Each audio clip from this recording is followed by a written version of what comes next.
What's going on, boys and girls? 37 Ghosts with another video.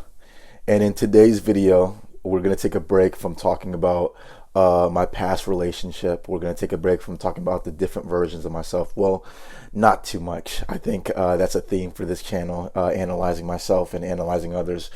But I just want to tell you guys about a story time in which I got myself into a little bit of a situation buying my first car. I want this to be a learning experience for anybody who is about to do similar, anybody who is around my age about to do similar, and just a life lesson in general. So I really want you to put some headphones in, watch this as you're playing video games or working out or working, whatever you got to do. But I want you to learn from my mistake and my mistakes, and how this thing that you might think is a bit minor pretty much gave me so much knowledge in this. So let's just get straight into it, and thank you guys for your support. So if you are new to the channel, you don't know what the hell this channel is about. I pretty much branch myself in like arcs or like different versions of myself, right? So the base version of myself, aka the 1.0 version of myself, I wanted, which was age 0 to 15 pretty much. My dream car was, I was a JDM head. So even to this day, my dream car is still the Nissan GTR R35, probably like a 2012 to 2016. That trim level I think is absolutely gorgeous, and I'm telling you, one of these fucking days I will strive for that, right? But right now we're on our BMW phase, right? But 1.0, I was the baseline version of myself. I was very even the 2.0 version of myself. I was a JDM head. My 1.0 version of myself was, I wanted a Nissan 350Z. I wanted to keep that Nissan in the family. What's the closest I can get to Nissan, or like an Infiniti G35, like something like that. I was one of those heads, right? As I matured, I really wanted a Subaru BRZ. This was the 2.0 version of myself. I wanted a Subaru BRZ. Give me an FRS, and mod the shit out of it. I know it doesn't have any horsepower, but I was gonna mod the hell out of it, even though California state law, it wasn't going to go anywhere with that. But don't want to get my car state ref like the first month of me having it, right? But I wanted an FRS, I wanted a BRZ, I wanted an 86 GT86, whatever, but I wanted that car. I remember the day that I lost my virginity. As I was driving back home, I remember I saw I believe it was an F32 BMW. That's a BMW 4 Series, like 2014 to 2020, right? Passed by me. He had a gorgeous woman in the side, and I was just thinking, like that could be me. And those cars are gorgeous. I remember telling my dad, like, hey, like BMWs are for dorks. Like I would never hop in a BMW. Like that's corny. But ever since that day, I feel like ever since I lost my virginity, I became a man. And I immediately wanted that car. Immediately, I'm like, hey, I need an F30. I did my research, but I wanted an F30 or an F32. That's the car that I'm gonna strive for, and that's gonna be my first car. Mind you, by the time I was losing my virginity, I lost my virginity at 18, right before I turned 19. So that's the time frame of that. Now, I was doing Uber Eats at the time, and mind you, this was in California, in this capital of it, California, during peak COVID. So as an Uber driver, you could make so much money. There was times where I was making 35 an hour as a 19-year-old, just doing Uber Eats, and I told myself that I am going to save up my money and clutch buying the car by the time before I turned 20. Now, I was so lazy back then. I didn't take advantage of the 35 an hour, which really averaged out more to like 22 an hour. But some days, like during the rainy days, peak COVID, like we're talking real money, right?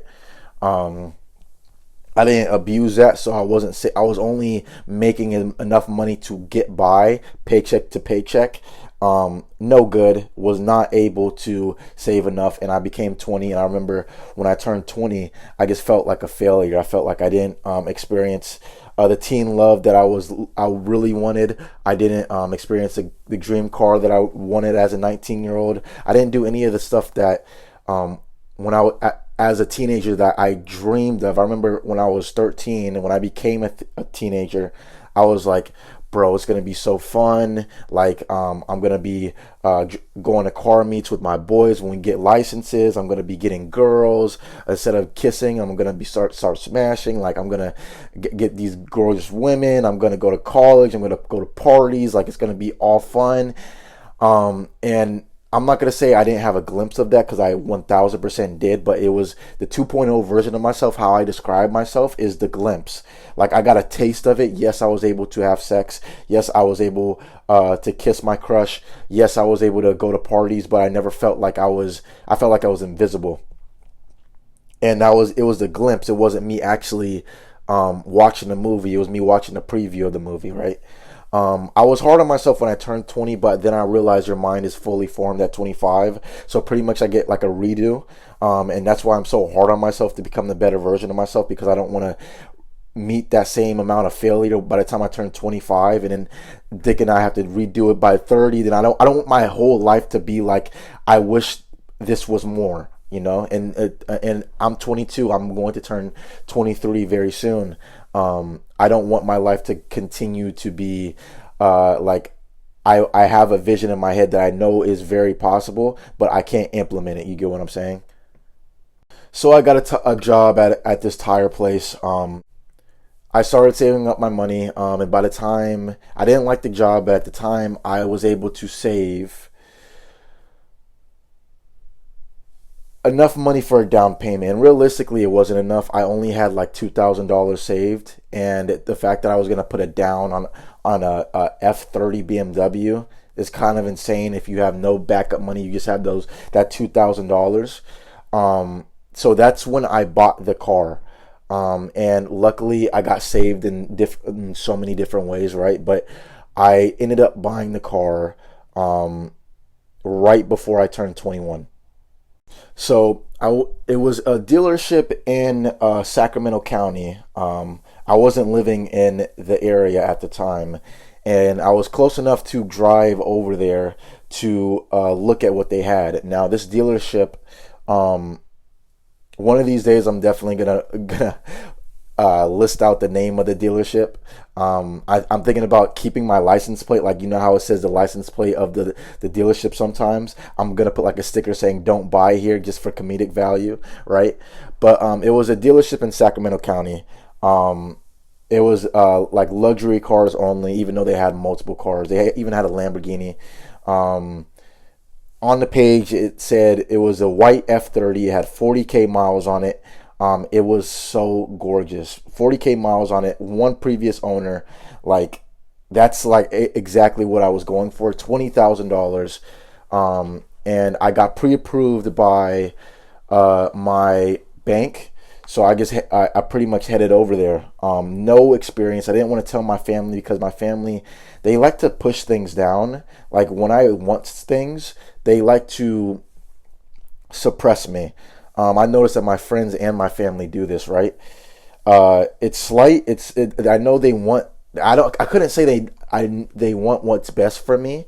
They just want me to be how they want me to be. Whether that's because of insecurity, envious of them being just envious, or just fear out of my sake. Especially some of my family members, like, they don't want me to fail this hard. They want me to just choose a safe environment where I'm almost guaranteed to succeed. But I just know, like, that's with how society's going and with AI is going. Like, the safe route is not how if you want to be a person like me, if you want to become the best version of myself, or of yourself, and you want to strive for more, especially financially. Like, I'm talking about 7 figures, 8 figures. Like, I'm not joking about this type of stuff. Like, you're gonna have to reach escape velocity, and you're gonna have to reach the escape velocity of what your parents, what your family, what your friends think of you. And it's been the most isolating time of my life. But I would definitely describe more stories about that on this channel. But for now, let's focus on the car, right? So I see the gorgeous F30, and I'm really thinking that I want an F32. I want a 4 Series. I want that coupe. But they start to climb up to the mid 20,000. So I wasn't ready for that. I was making 18, 50 an hour. Like, I wasn't ready to do that. But for an F30 that I could find for maybe 18, 17, like, okay, like, we can definitely hop in it, right? And the color white, I really like that color, so it was like perfect. So I get to the dealership. I was nervous. I pretended the confidence. I was watching YouTube videos, what not to do, what to do. I remember walking into the dealership and feeling nervous. I had a guy walk up to me. He was like, "Are you interested in buying a car?" I'm like, "Absolutely. I'm just looking." And false confidence. He knew I was a young, naive 20-year-old kid. Like, he knew, like, what to do from then, right? I asked him if they had that exact car, and they said no.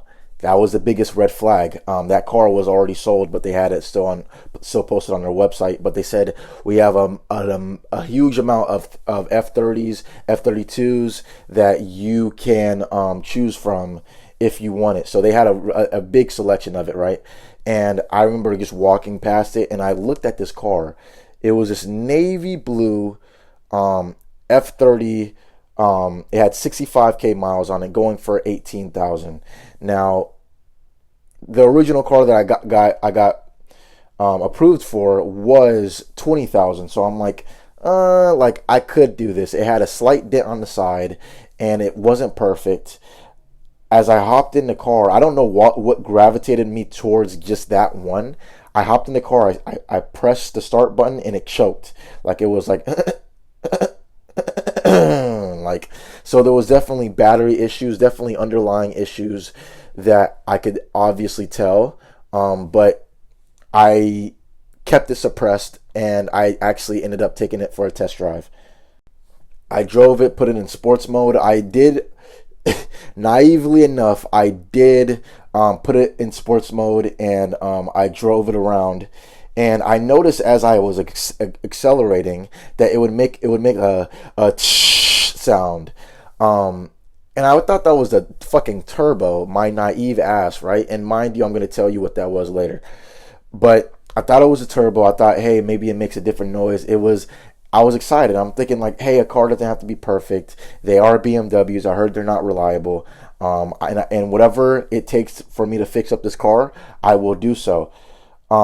So that was my mindset. So I drove it around, and I took it back to the dealership, and he asked me, "Do you want to move forward?" And I said, "It has this, it has that, it has this. The battery's odd. I don't know if I'm willing to, like, are we able to fix that? Like, what's going on with it?" What I should have done is take the car to a dealer or a mechanic shop and have it tested. They would have told me that this car was no good. I'll tell you that later. And pretty much they brushed me off like, "Oh yeah, it's been sitting in a lot for months. It's gonna happen. That's BMW. Let's get you in." They knew I was young. They knew I was naive. They pretty much just took advantage of that and pretty much signed me up. And I was really okay with it. I was just like, "Hey, I need a car." I didn't know how long the process of car buying took. So I just wanted this car. I wanted an F30 before I turned 21. I didn't know I had so many different options. I didn't know I had time. I didn't know that you could walk in a dealership and just get a car and just leave. I was not educated on that. Call me stupid. But I just know I wanted the F30, and so be it. It's not the same color. It's not the same mileage, but fuck it. It's not working properly, but fuck it. I'll drive it home. Ended up spending hours at the dealership and signing off all the leases. They congratulated me, gave me food, gave me water. It was like, congratulations on your first car, like all the fugazi shit that they say. And I drove off. Now, mind you, I did not tell anybody. I didn't tell anybody that I was doing this. I didn't tell my family, my friends, anybody. Um, and it was, as I was driving home, I did feel like a sense of like, this is not gonna go right. Like, something is gonna fucking happen. I don't know what's gonna happen, but something is going to happen. I don't know what. Um, but I tried to suppress it as like imposter syndrome. Like, this is the car that you've been wanting for a long ass time, and you're in it. Like, this is your reality now. This is your car. And I was about to handle it. So mind you, when I got approved for the car from my bank, they also gave me, they asked for, do you want a card? Now, this limit, the card limit, I've never had a card limit this high. It was 7,500, right? Typically my card would be 500 max. So I had an extra 7,500 dollars that I could spend off of, plus the $1,000 that I had saved up, which it was so foolish of me to have only $1,000 buying an F30. But at the same time, I was like, whatever happens, I'm going to save up, whether that means I keep the car in the garage as I fix it up, and then save up to fix it up, and then go from there. I don't care what I have to do. I'm going to do it. Now, mind you, that I was branching out. I was trying to become the better version. I was trying to conquer porn, the porn addiction, all that stuff, because start lifting good, like all that stuff, right? So I was branching out to look at different jobs. Now that I have my own car, I don't have to take my the persons that I live with car. I can work at Sacramento. I can work wherever I want to work at, and really start changing my life, because I have this car right now. Like, this is it. Like, this is really my reality. I was enjoying it for about 2 weeks. Now, mind you, due to the fact that the car was pre-approved for the white F30 instead of the navy blue F30 that I took home, there was issue with the lien holder. What that it pretty much means is like the bank that finances the loan that you take out. So they had to switch from my bank over to their bank. And it was an issue because he was panicked on the phone, the person that sold me the car, and was pretty much just saying like, oh yeah, we need to get this bank fixed up. I messed up, and he was just so panicked, so sloppy, and it just shows the character of the dealership, you know. So sloppy, and like they just didn't. It got resolved. It got resolved, but it was sloppy. That was another red flag. And 2 weeks of enjoying the car. It's my 21st birthday. I decided to drive it to a place in my area just to get food, and I remember that the engine it sounded like it was knocking. Like, it sounded like literally like if somebody was literally knocking on your door. That's what my engine sounded like. And if you know cars, you know what the fuck this is. I remember I drove it, and I remember it wouldn't. I drove it. It was acting funny. Once I got it home and turned it off, I tried to turn it back on. The car wouldn't turn on. Mind you, this is my 21st birthday. This is happening. I had the week off from my birthday week. I was just enjoying myself. I bought myself food. I was just chilling. And this happens to me. It was the worst feeling ever. I get back to work. I have to rewind a little bit. I have to tell you how my family, how my friends reacted to the fact that I bought this car without telling anybody. I remember my best friend, he texted me that day, which he typically does. Like, he'll typically text me every now and then, right?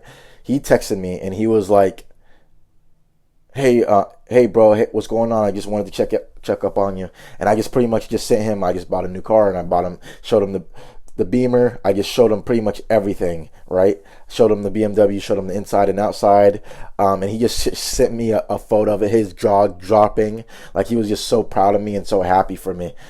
I remember I drove the relative whose family, who I borrowed the car of, over to the dealership, and I pretty much knocked on the door, and I was like, hey, so the relative that I was living with, hey, so and so, something happened to your car, and I wanted you to see it. And as I was walking out, she wanted to say, like, where's my car? What happened to it? And I asked, what do you think about that car over there? It's nice, huh? And it was the F30 that I bought. And she was like, oh, it's nice. I think it's nice. But where's my car? And then I said, what if I told you, I pressed the keys to it, and I said, what if I told you that's my car and your car is at the dealership that I bought this car at? And she was very, very, very surprised, very proud of me, and she was calling family members. This boy literally just out of nowhere bought a luxury car, like it was happy for me. Then I picked up one of my other relatives that was living with me at the time, and I just told him, hey, I'm picking you up at work. And I picked him up in the F30, and he was like, no way, like you did that. He didn't say it like that, but I could tell he was very proud of me. So I take it to work the next day. Mind you, I typically take the person's car that I was borrowing was an older Hyundai Ascent. So imagine me just pulling up in an F30 a BMW out of nowhere, and I just pull up to work like normal, and they ask me what's going on? What is that your car? And then everybody's just celebrating, like proud of me, like everybody's just cool. Like it was such a good feeling, just moving in silence, and that's one of the lessons that I realized, the power of moving in silence. Like that shit is real. No matter how, I know people think like you want to be validated, you want to know that you're on the right track, but once it hits and once you actually accomplish the shit that you're trying to accomplish, and now you accomplished it, and now other people see it, like that reaction is fucking priceless. I got a glimpse of that when I became the 1.0 to 2.0 version of myself, and how the girls treated me at the time. I got the same glimpse as I bought the car. But it only lasted 2 weeks, and the engine blew out pretty much. I took it to my the shop, and the shop that I worked at, and my employer took it to he took it to pretty much somebody who knows those type of cars, right? And he pretty much came back and said my car had rod knock, and the fact that I needed a new engine.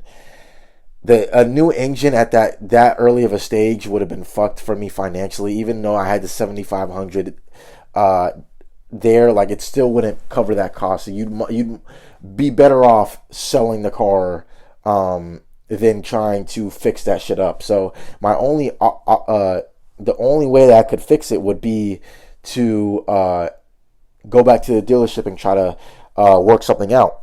I tried calling the dealership, not picking up. They would pick up, oh yeah, what's wrong? And then mid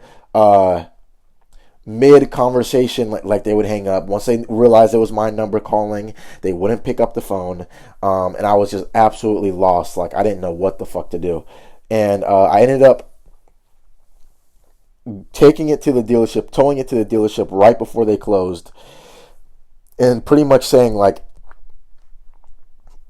I don't fucking want issues with you. I just want my car fixed, or just give me my money back. And mind you, I'm insecure in myself. I'm not confident. Porn addicted, like that all correlates, right? But I stood up for myself because everybody was saying at the gym that I was working at, they said don't tolerate that shit. So that's what I did. They were pissed. I remember they were to put it to perspective, they were all these Armenian guys, and they were pretty much just saying like, one of the guys said, when I said I just want my car fixed, they pretty much just said like, well, we just want you to fuck off, pretty much. And I just said, seriously? Like it was very confrontational. It was very like, if I had no anger control and I had more confidence, like that would have been a fight right there. You get what I'm saying? But in reality, like he would have like fucked me up. So I still stood my ground. I said, hey, I want this shit fixed, or just give me my money back, and just left it there. Months and months go by. I call them. They're like, oh yeah, we're working on it. Oh yeah, we're working on it. Oh yeah, we're working on it, to no avail. I ended up buying another car It was like this old first generation Mazda 3 hatchback with a big old dent on the back, like Goku punched the shit or something. But it really was my first car. It had enough horses where it was actually fun to drive. It was reliable. I could like it was fun. It was my first car. It was my first car, and when I bought it, I realized like, hey, this is when I can actually go out to places. But my self esteem was damaged because I was attached to the BMW. When people would say, "What car do you drive?" I'd be like, "Oh yeah, I drive the BMW," but it's in the shop right now, so I'm driving this. And it's hilarious because it's an entry-level BMW. We're not talking F80s. We're not talking F82s. We are talking about an entry-level F30 BMW. Like, this is not this is not real luxury, dude. Like, you go to Germany, like, this is like a Honda Accord equivalent, right? So just like I was so insecure in myself that I was attaching this F30 to literally my existence. Now, mind you, the dealership was treating me like shit, and they weren't the only ones. I remember telling one of my best friends, I reached out to him trying to vent to like how much pain I felt, right? And he's definitely one of my best friends, or my best friend, honestly, right? He's going to college. He's trying to be a lawyer. Our paths after high school just diverged, right? I moved away from SoCal to NorCal. He's in a totally different state. He's becoming a lawyer, right? And he's in Spain, just living his life. Like I call him. He picks up. He's at a party, and I'm in this small town in Northern California, and he's living it up in Spain.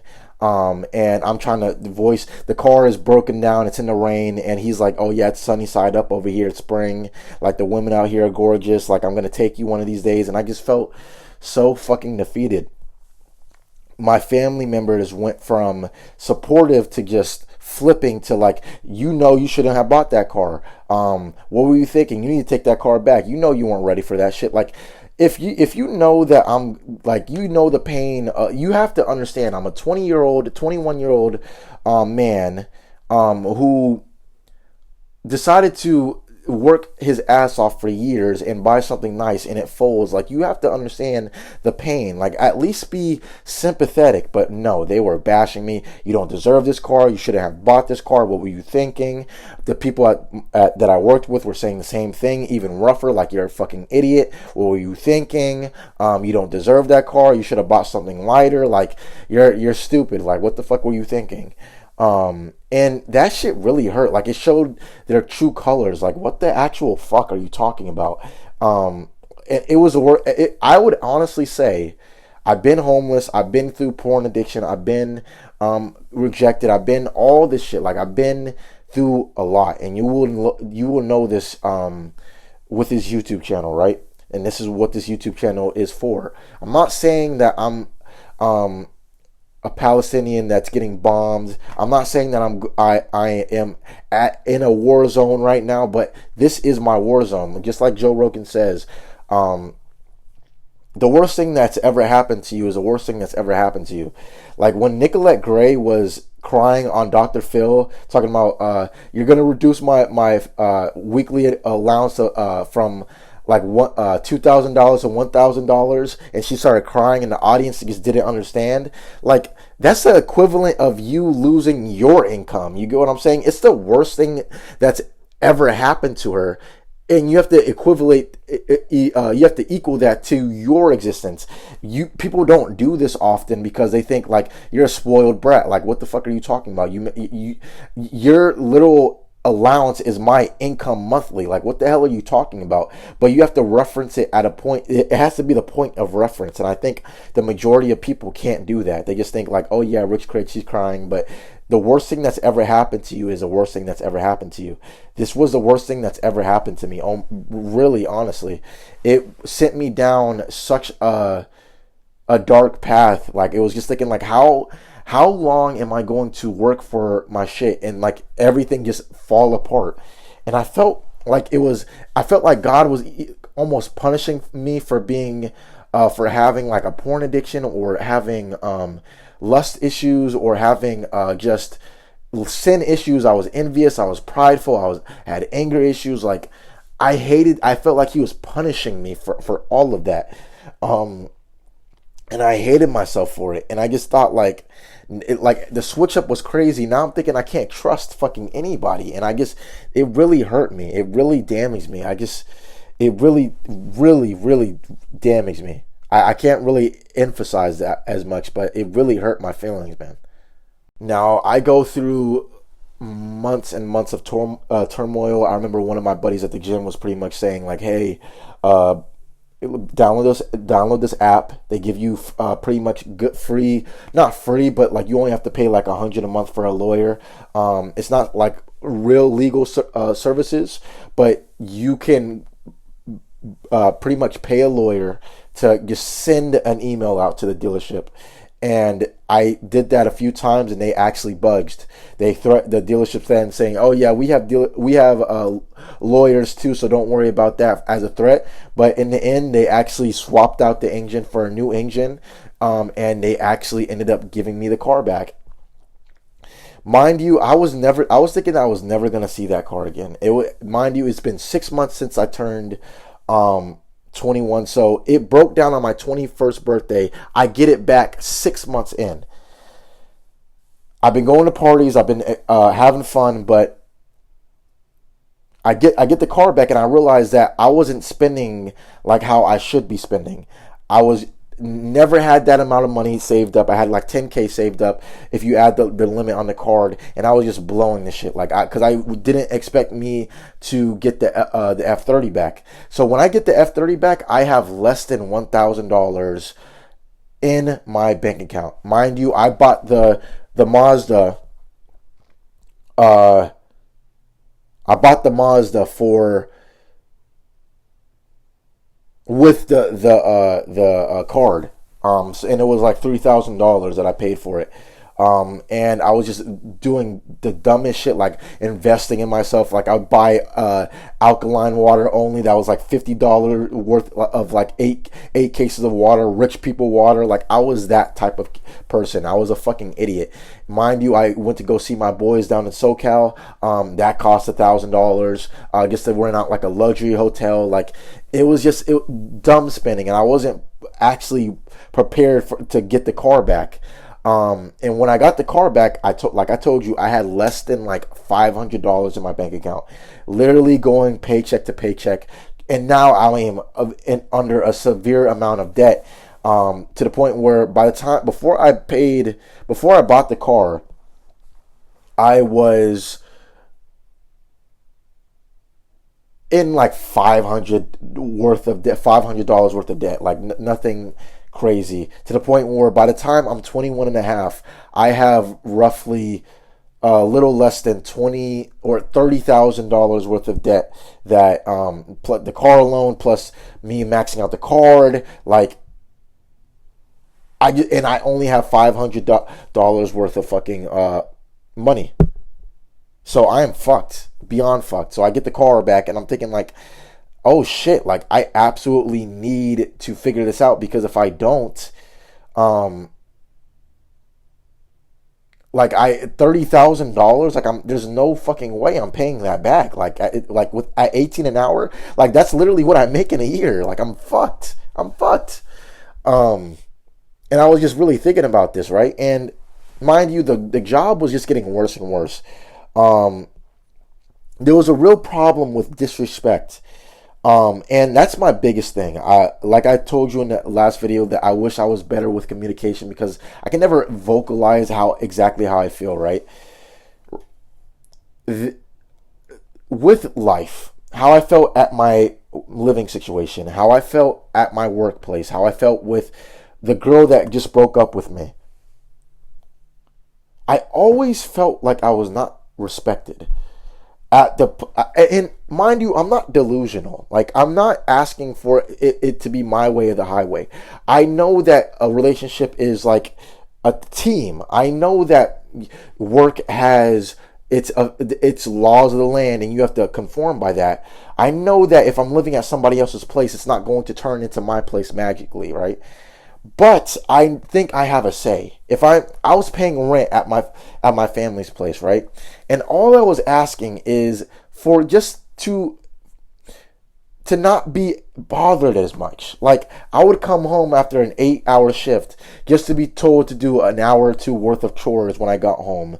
Um, and when I would be visibly irritated about this, and when I'd voice my opinion, they'd be like, "Oh yeah, that's life. That's how life goes. Tough shit." And it's just like, dog. It's like every time I had to do something, I had to do this, I had to do that, and it wouldn't even be stuff that had to be done. Like it's like my family would be like, "Oh, clean the garbage can the clean the garbage cans so they're spotless."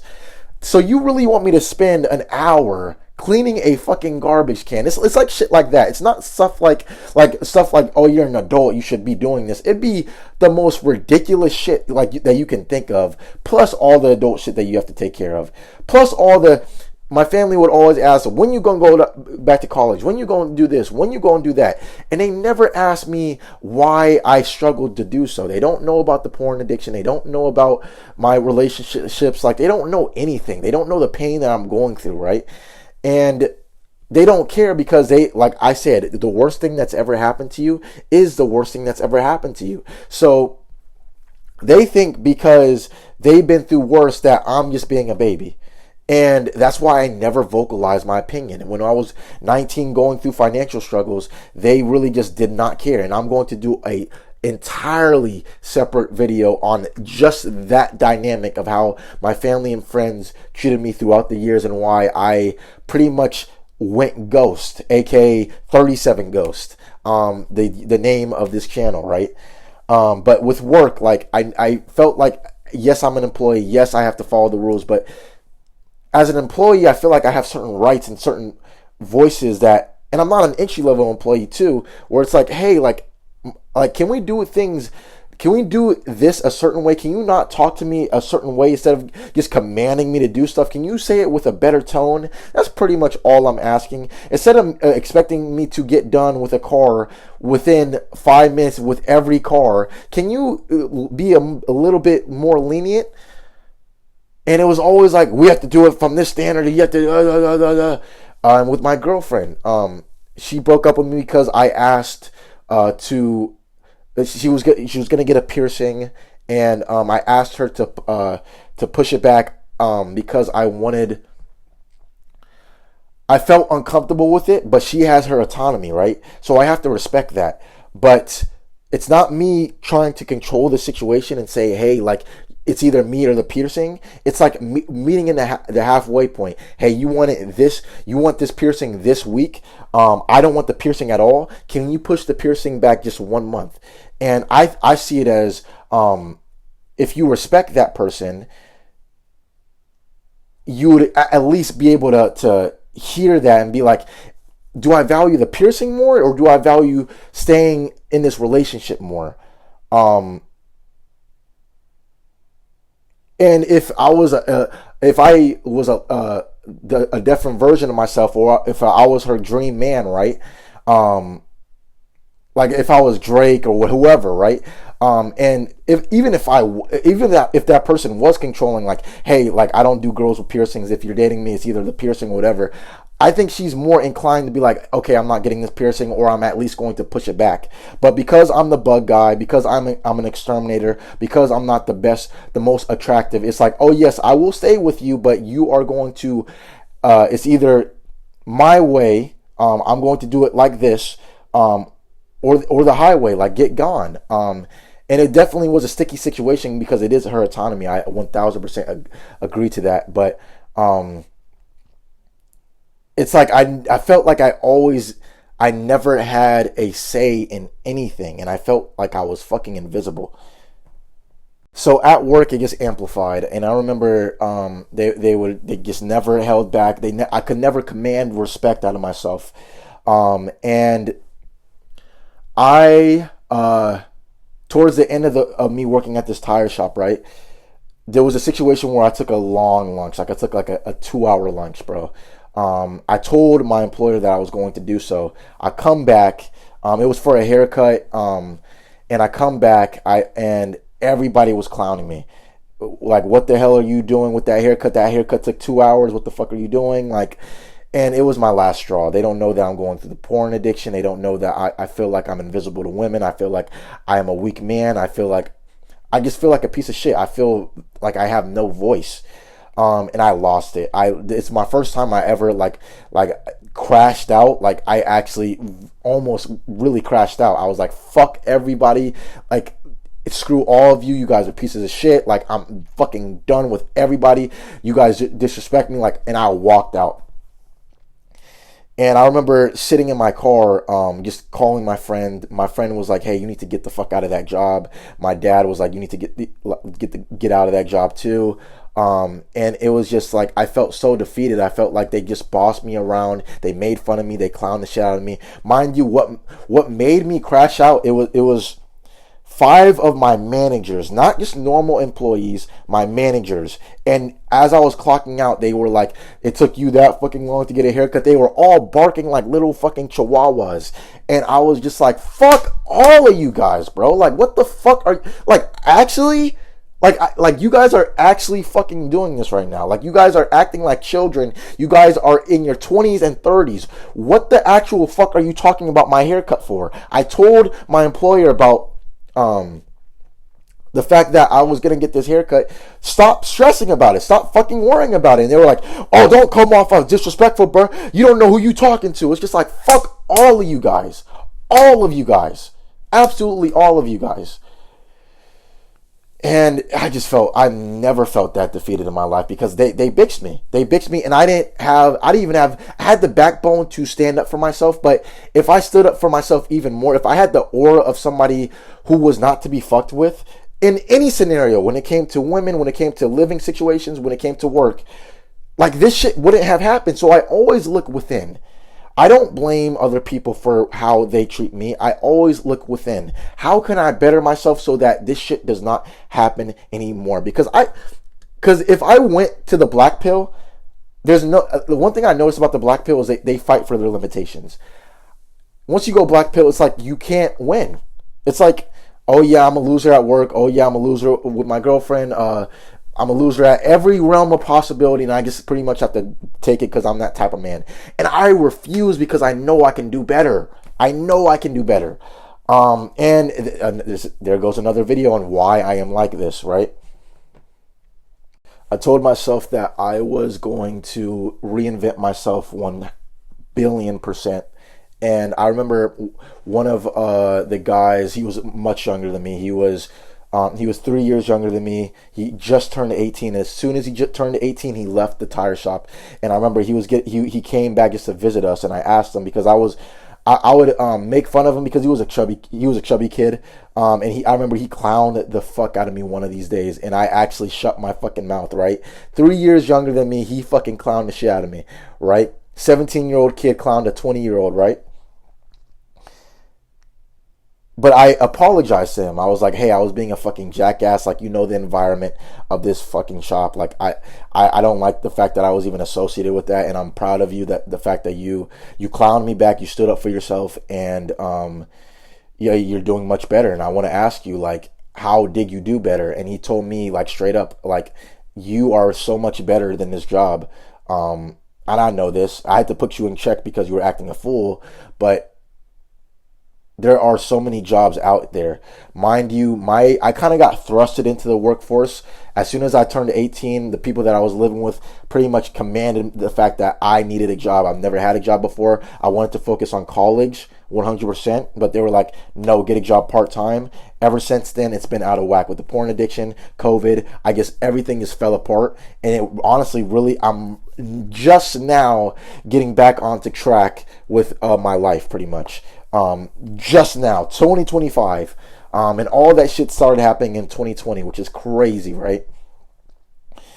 So, getting my life back together, and I told myself that I was going to reinvent myself. Now, mind you, I didn't know. I was so naive. I think when I'm stressed out, I have such tunnel vision. Like, I can't actually see what things are in the moment. And that's why I need different versions of myself so I can handle stress better, right?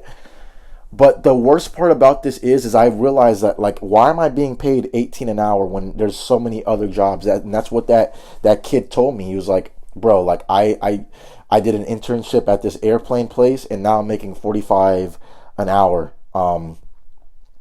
Bro, I'm not saying that you can do that right off the gate, but like a job like this, like you do not have to be at 21 working 18 an hour. Like there's jobs out there that you can actually work that are actually much better paying.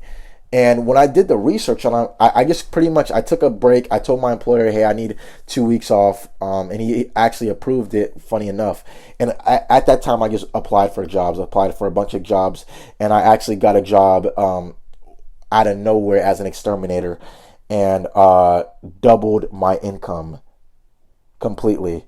I was taking home like 2,500 a month at the tire shop.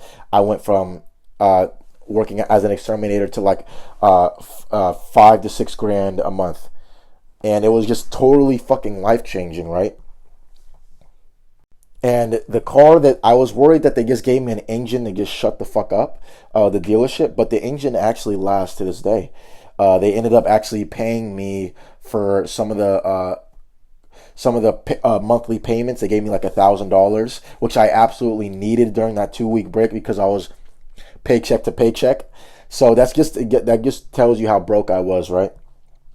And yeah, I just learned from all of that, and I went from there. The biggest things, the lessons that I learned from this would be these core fundamental lessons that I pretty much live my life off of now.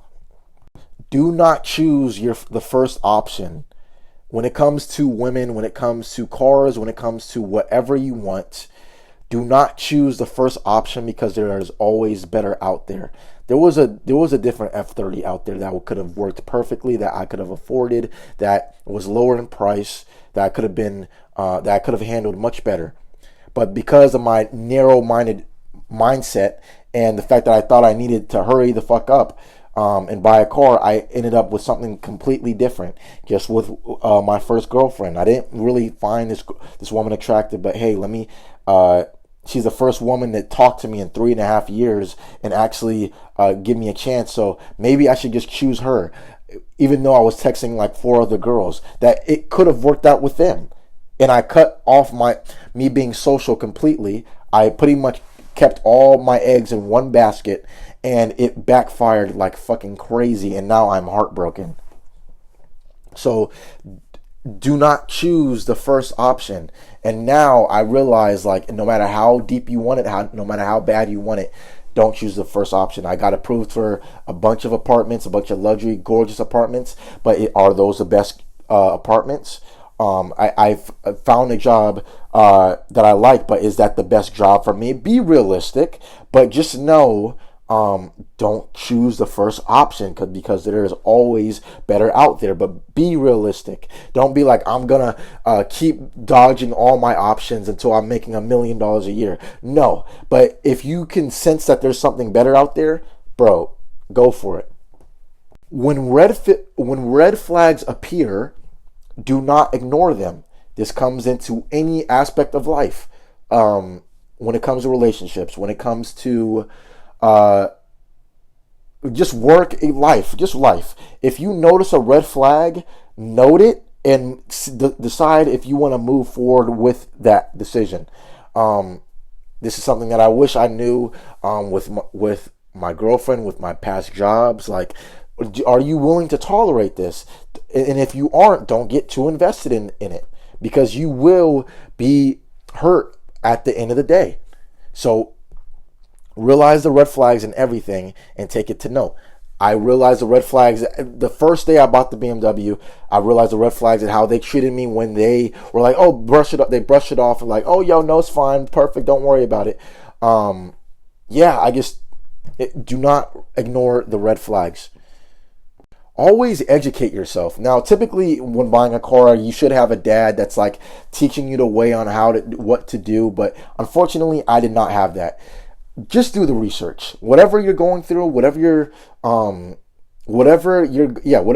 through, whether it be relationships, and financial investments, work, whatever.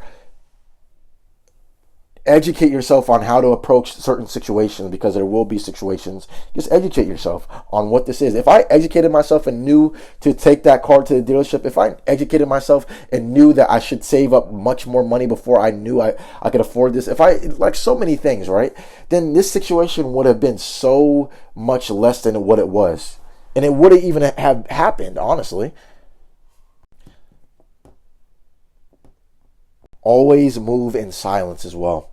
Moving in silence is probably the coolest thing ever, and this is something that I got down before even buying this car. Moving in silence is dope because everybody reminds you, whenever they think about you, they think of you as your previous version. If you go ghost and come back as whatever your dream version of yourself is, brother, like I'm telling you, the reactions are so fucking crazy. Like the reaction that I got from my friend, the reaction that I got from family and all that shit, right? Co-workers, all that. Like this doesn't have to be just a car. It could be your body. It could be your finances. Like if you can change your reality and not tell anybody, because it's hard.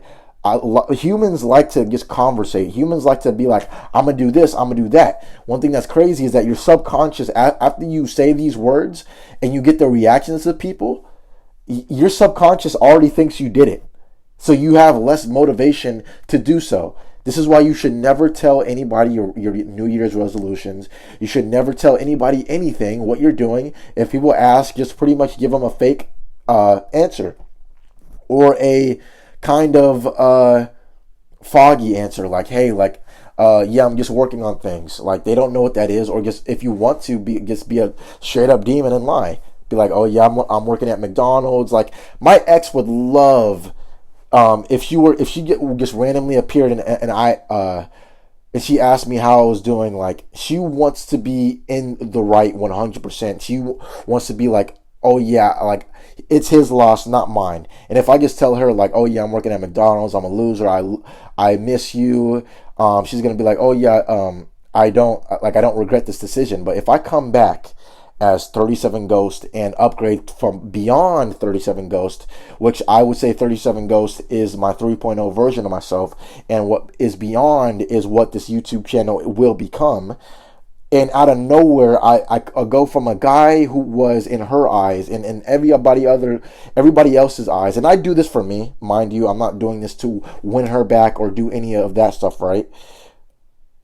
But if the last image of people's mind is I am an exterminator who is slightly above average looking, slightly above height, like nothing much going for me. My only certificate is my exterminator license. Like he ain't shit.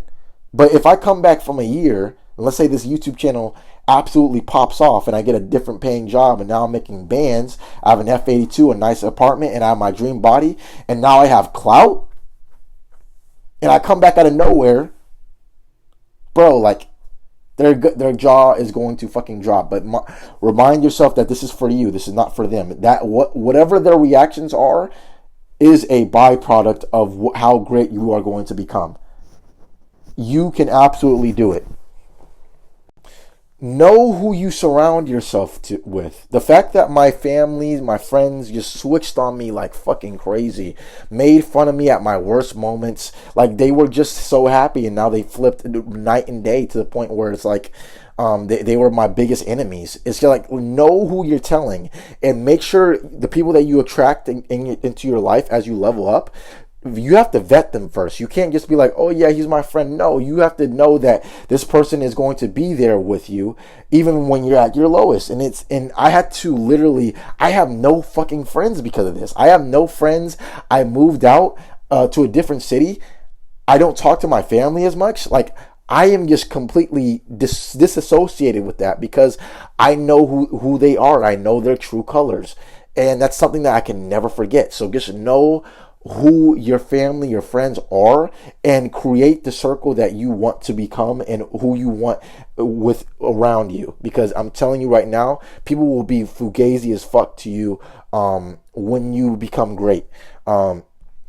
Like Wintertime ZI song through it all. Soon as I'm back up, everybody want to come around. Bro, come on. It's literally the same shit. And last but not least, take the risk and get the fuck out of your comfort zone and erase all the old mindsets that you have.